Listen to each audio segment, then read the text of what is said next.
Naman kay Mayor Basti, ibinunyag na nalang kongresista umano'y binigyan ng insentibo para sa impeachment ni BP Sara.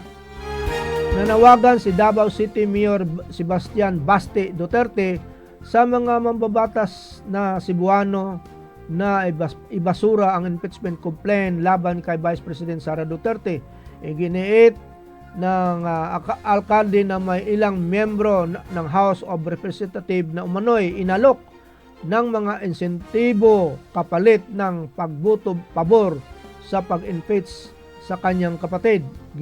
Ginawa ni Mayor Basti ang pahayag noon Linggo, Mayo 10 sa paglulunsad ng Reform Alliance for Accountability, Good Governance and Ethics o RAGE Coalition sa Cebu City.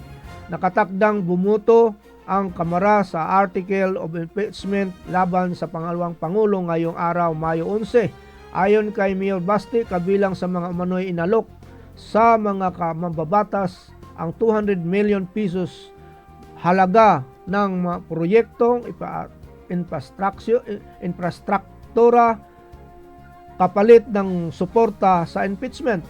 Idinagdag pa niya na may umano'y alok ng 3 milyong piso bawat buwan sa loob ng 12 buwan sa ilalim ng maintenance and other operating expenses kasama paunang 2 milyon piso bilang kapalit ng suporta sa impeachment bid.